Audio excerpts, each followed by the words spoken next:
Okay, here we go. We got some rather shocking breaking news with Ukraine, Russia. Russia has just lost one of their biggest assets in the Black Sea region, Crimea region. If this is true, Russia has lost one of the highest ranking commanders to ever be taken out in a naval capacity since World War II. And so we'll go through all of this, why this is a major loss for Russia, who is this guy, and how, I don't know how Russia will recover from this, because the Russian military system, when it comes to officers, heavily relies on officers, unlike other militaries who use their non-commissioned officers as well. But we'll go through all that here in a second. Again, if you're joining live, early morning, I will be posting this video. Make sure to like this live stream. All right, so reported from Reuters, but this is sort of coming in as we go. This was also reported by Ukrainian special forces themselves. Somebody said he isn't taken out. Ukraine says Russian Black Sea Fleet commander killed. No comment by Moscow. Ukraine Special Forces said on Monday that Admiral Viktor Sokolov, the commander of Russia's Black Sea Fleet, had been taken out in a Ukrainian attack last week on a fleet headquarters in Crimea. And we'll get through all of this here as to why would you be in the headquarters of an area that's getting attacked left and right? Odd. Okay, so that's pretty much all the information we have. This is being blasted all over the internet. You already have somebody in the live stream saying this is not true. Here we go. Who is this guy? Who is Victor? It's hard to find any sort of like bio on anyone in Russia, so the closest we could get, of course, is Wikipedia. Not my favorite source, but it's as accurate as we're going to get. It can give us a general breakdown, but it also gives us an insight as the importance of Crimea, and not only that, Syria. Victor is an officer in the Russian Navy. He currently holds the rank of admiral, and since 2022 is the highest-ranking commander of the Black Sea Fleet. Black Sea Fleet has become rather important lately. In 2016, as deputy commander, Sokolov was in charge of a detachment of the Northern Fleet sent to take part in operations off the coast of Syria during the Russian intervention there. So that is a pretty big deal for Russia to be sent to Syria. So this guy did have experience, unlike a lot of Russian officers who just get the rank or get to be an officer because of family ties and connections. After several months of carrying out operations, Sokolov was thanked for his services by the chief Army staff and returned to task force to the fleet's home base in northern Russia. In January 2020, he left his post as deputy commander of the Northern Fleet to take up his new role, where he would be in charge of the Black Sea Fleet. Again, if you're joining us now, highest ranking commander of the Black Sea Fleet has been eliminated. And make sure you guys are liking this live stream. Again, this is all coming in as we go. This is like just happening. So for those of you who are not aware, this is not Crimea. This right here is Syria. Syria is the only other assets the Russian that Russia has to repair ships. And so this guy did work out of Syria. So again, he did come with combat experience. It did come with at least administrative experience. Somebody has the violin. And so that is a big deal. Again, it's very hard to get any sort of combat experience or legit experience in a Navy capacity because as far as all this goes, Russia's not really in a naval battle or naval war of any sort. So this was the one guy that you want to have in charge who could have at least helped the Russians in the Black Sea. Now, here's what the biggest issue is, especially when it comes to Navy and any military. Your officers for the Russians are like the most important asset ever. I have friends who have worked with Russians. The United States used to train with the Russians. And the Russians could not understand what a non-commissioned officer even did. Sergeant majors, staff sergeants, regular sergeants, corporals, to the Russians, that's like a demeaning thing.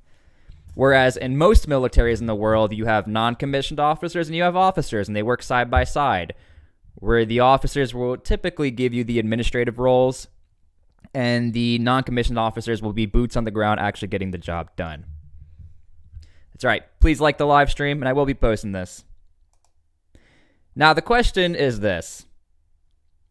if you know that your area is getting attacked left and right, this isn't like a new thing. It's rather interesting to me how confident the Russians were to put their top commander in the headquarters of where this attack happened, Sevastopol. Because again, this isn't like new news. There were attacks building up until this point, and then Ukraine finally said, let's strike the headquarters.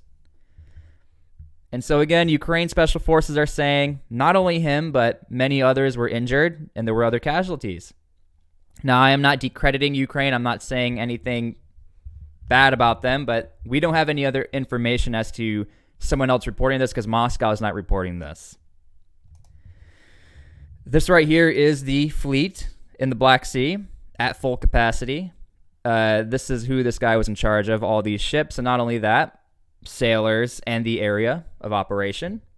Black Sea, highly contested right now. Out of probably any bodies of water throughout the world, the Black Sea right now is rather dangerous because this is where you have actual combat going down. Now, I found this chart. Somebody called it the bingo chart of the Russian fleet. These are all these ships that have been taken out of the Black Sea fleet to include a submarine, not some submarines. So we're starting to see a progression from Ukraine going after naval components of the Russians. Now, what's interesting, though, is that I think, like Ukraine throughout the conflict has found a way to be really unconventional through their means of attack. Here's what I mean by that.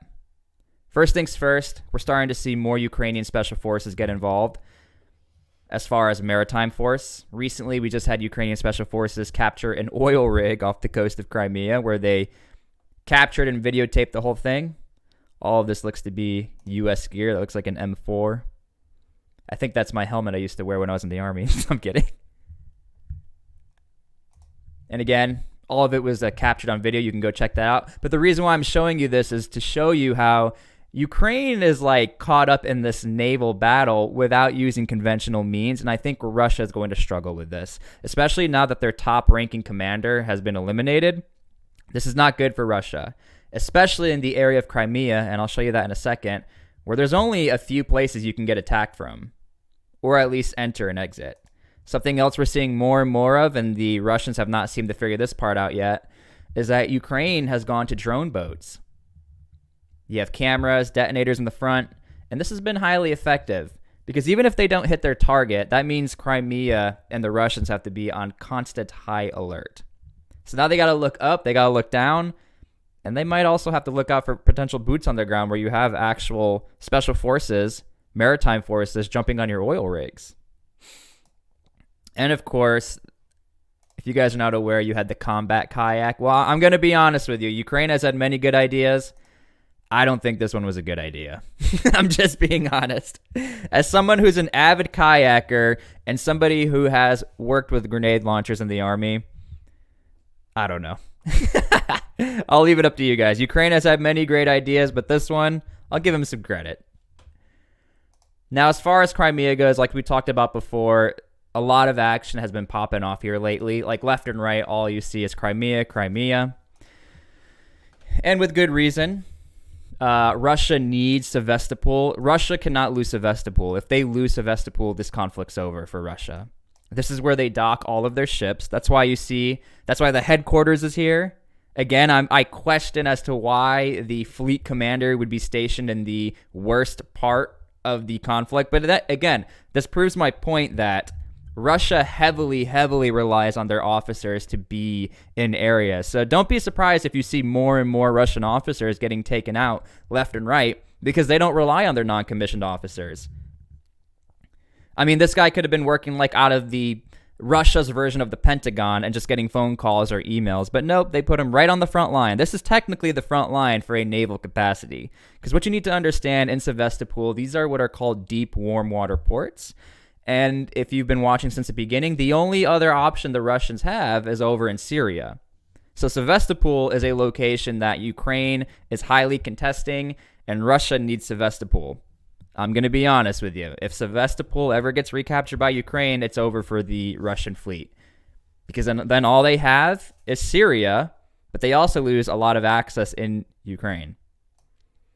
We also know that on the other side of Crimea, the Crimean bridge has been attacked left and right because this is the only other option for Russia to get in through. So be prepared probably for more and more attacks happening in Sevastopol, in Crimea in general. But one thing that bothers me is that Crimea has been under conflict for a very long time now, and people are acting like this is a new thing. Crimea was the first location annexed by the Russians, Wagner Group. This right here is the original Wagner Group. They used to be called the Little Green Men back in 2014, who just walked on into Crimea, and Ukraine couldn't do anything about it because nobody knew what was happening. But as far as from Little Green Men to Mr. Victor,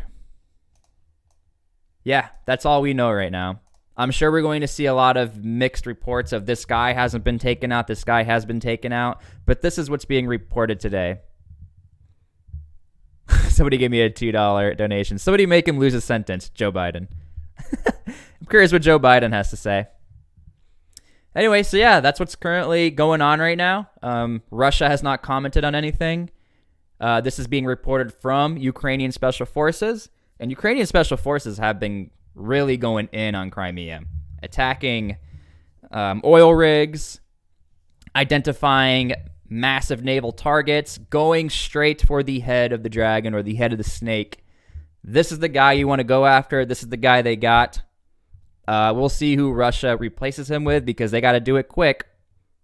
Unlike in most militaries in the world, Russia focuses so hard on these officers that if one officer goes down, they start to crumble. Look at what happened with Wagner.